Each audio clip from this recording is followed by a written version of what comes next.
everybody. Are you starting to understand the whole phenomenon of menopause and heart attacks? I started way back in video 160 teaching you all about it. And here we are at video 180 and I'm still talking about it. Now that should tell you something. It should tell you that this phenomenon of heart attacks at menopause is ultra important. Not only have I taught you about the statistics, causes, symptoms, and risk factors for heart attack, I've also given you management options in the categories of diet, lifestyle, supplements, herbs, and hormones. And the management option of hormones includes using HRT for the secondary benefit of preventing a heart attack. But I've taught you that absolutely everything has both benefits and risks. Your job is to apply the information to your personal situation in order to choose the management options that offer you the most benefits and the fewest risks. And of course, since you're not a robot, your situation may change as you age. So this video is about heart attack after stopping HRT. Everything is about expectations. Watching this video will set your expectations for dealing with the entire rest of your life, in which you will need to deal with the fact that you may have to consider whether or not to stop HRT someday. In the last 3 videos, I've discussed the hormonal options for preventing a heart attack, the research on hormones for prevention of a heart attack, and the confusion about hormones and heart attacks. And you already know how critical it is to watch these videos in order if you want to avoid staying as confused as you've always been. So now it's time to address what happens to your risk of heart attack if and when you stop taking HRT. You know, day after day, when I respond to comments about these videos, I encounter women who were taking HRT but stopped. And they always lament about the fact that all their symptoms of menopause returned when they stopped HRT. They find themselves right back in the throes of hot flashes, night sweats, insomnia, mood swings, fatigue, forgetfulness, an itchy vagina, and the list goes on and on. So I'm going to address what happens to your risk of heart attack if you take HRT and then stop it. Okay, so you know me. Even though I tell you to watch these videos in order, I still want to give you a little review. It's always helpful to get you oriented to the topic of the day. I showed you this in video 161 on what causes heart attacks at menopause. It represents 4 arteries with buildup of increasing degrees of lipids, also known as atherosclerosis. As you can see, it's progressive. Little by little, year after year, it gets worse. But it takes time. When someone discovers that she has an artery that is 90% clogged, it did not happen overnight. A lot of things contributed over a long period of time.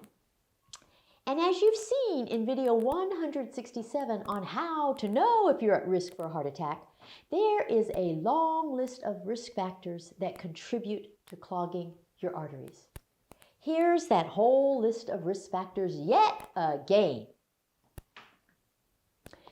Now, let's look at which risk factors on that list tend to be things that you control day after day, either through your diet or your lifestyle. I've highlighted those factors in red. Well, my, you control the vast majority of them. So if you continue your typical diet and lifestyle that caused lipids to build up in your arteries in the first place, your arteries will slowly get clogged. And when an artery gets so clogged that blood and oxygen can't get past the clog, that's when you have a heart attack. Now hold that thought And let's review what you learned in video 178 about research studies on menopause and heart attack. You learned that what set the stage for all the research were the observations that women did not have heart attacks until they became postmenopausal. Even young women who became prematurely menopausal had heart attacks, and women who became menopausal by surgical means had heart attacks. Then you learned that women who took HRT at the time of postmenopause did not have heart attacks, and women who took HRT before they had any clogging of their arteries with atherosclerosis never developed atherosclerosis. All of that adds up to the conclusion that estrogen prevents buildup of lipids in your heart arteries. And it's the loss of estrogen that causes the lipids to build up rapidly at postmenopause. Why? Because the loss of estrogen marks the beginning of the aging process for your arteries. It's no different for any other part of your body. I mean, think about it. When you lose your estrogen, your skin starts looking old. Your hair starts looking old. Your joints feel old. Your vagina gets old. Your bones get old. And your brain gets old. So estrogen is like the fountain of youth. When it's gone, your arteries start the process of aging and become hard over time. And in the last video, you learned that the big critical factor is timing. If you take HRT early in your postmenopause before atherosclerosis develops, it prevents the aging process. But if you start taking HRT late in your postmenopause after atherosclerosis has already developed, it does not prevent the aging process, and it can even cause a heart attack. So what do you think will happen if you take HRT for a few years and then stop it? Do you think that taking it for a few years is going to change any of the principles I just stated? Of course not. You will have deferred the aging process for a few years. And when you stop HRT, the aging process will proceed.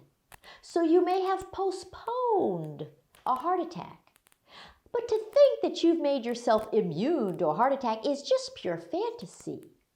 I live in a world of reality. I teach you the truth. It's what you deserve, even if it's not what you want to hear. Now, whenever I tell you something like that, I like to give you statistics to back it up. So the statistics for how much and how quickly your risk of heart attack increases after stopping HRT come from Finland. They do some really incredible research in Finland. And the research study that pertains here is a huge study conducted over 15 years with over 2 million women years of follow-up. And it showed that within the very first year of discontinuing HRT, women younger than 60 years of age had a 2 to 3-fold increase in the risk of heart attack. Heart attacks skyrocketed in that very first year off of HRT.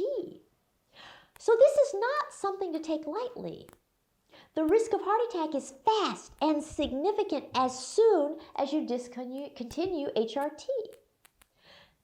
So let's apply this principle to some of the mantras and practices that may govern how long you take HRT. If you watched video 130 on mantras, you know that many doctors practice according to some very inadequate mantras, despite their inadequacy.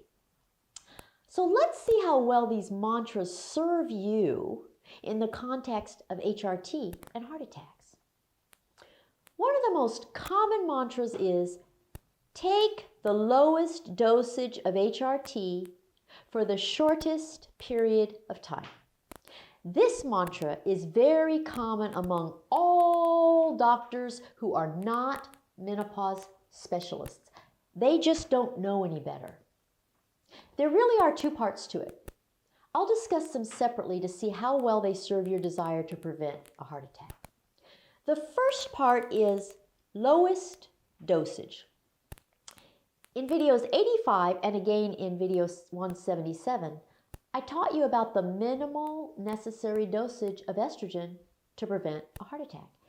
And if you take less than that minimal dosage, you will not prevent a heart attack. You may alleviate your hot flashes and other symptoms of menopause, but lipids will continue building up in your heart arteries. And over time, they will get clogged enough to put you at high risk of a heart attack. Whenever I say something like that, someone always asks, well, will the lower dosage help prevent a heart attack a little bit? And I always think, that's like being a little bit pregnant. Do you really want to gamble with something as serious as a heart attack? When you make your own rules, negotiate with the facts, or hope to get the same results without the necessary dosage, you are kidding yourself. So this part of the mantra does not serve you well at all. If your doctor follows this mantra, it's highly likely that the dosage he or she will give you will be inadequate for preventing a heart attack. The second part of the mantra is shortest time. What in the world does that mean? Does it mean you should take HRT for 1 year? Or 2, 3, 5, 10? What does it mean? How much more vague can it get? Whose definition of shortest time rules? Yours or your doctor's? How do you determine when your shortest time is up? Do you stop HRT to see if your symptoms come back? If your symptoms do come back, do you restart HRT? Do you stay off HRT long enough to build up enough lipid in your arteries to have a heart attack? Do you see how arbitrary this is? Does it make any sense to you? The next issue is the 5 to 10 years of the estrogen window of opportunity. I explained it to you in great detail in video 87. In that video, you learned that the 5 to 10 years designated by the estrogen window of opportunity is the time during which you can still start taking HRT after you become postmenopausal. The problem is that so many professionals misinterpret it as a time limit for taking HRT. So they give patients HRT for a total of 5 to 10 years and then stop it. What do you think happens to your heart arteries when you stop HRT after 5 to 10 years? Once again, you will have deferred the aging process for those 5 to 10 years. And when you stop HRT, the aging process will proceed. You may have postponed a heart attack for 5 to 10 years. Do you see how none of these mantras makes any sense in the context of preventing heart attacks? And yet, because preventing heart attacks is not the primary reason for using HRT, it's difficult for you to argue your case for continuing HRT if your primary reason for wanting it is to prevent a heart attack. I deal with these issues daily in my one-on-one consultations. And unfortunately, most women consult with me after they've already dealt with these things, become frustrated, and burned a bridge with their doctor. They'd be much better off if they had consulted with me beforehand, and you will be too. I'm pretty relentless, so I still find ways to help them, but they really didn't need all that drama or stress, and neither do you. So here's the summary. HRT prevents heart attacks if you take it early in your postmenopause, and it continues to prevent heart attacks as long as you continue taking it. When you stop taking it, it stops preventing buildup of lipids in your arteries, and the aging process ensues. In the very first year off HRT, your heart attack risk increases by 2 to 3 times, and eventually, you're at high risk for a heart attack. Now, I'm presenting this in isolation, ignoring all the other things you can do to prevent a heart attack. But that enables you to see this relationship between estrogen and heart attacks more clearly. It's the estrogen that prevents heart attacks. Progesterone is not the important hormone. You only need it if you have a uterus. Its job is only to protect your uterus. Alrighty, that does it. For consultations, go to menopausetailor.me. To follow me, go to Facebook, Twitter, and Instagram. To subscribe, click subscribe, and I'll see you in a week. See you then. Bye.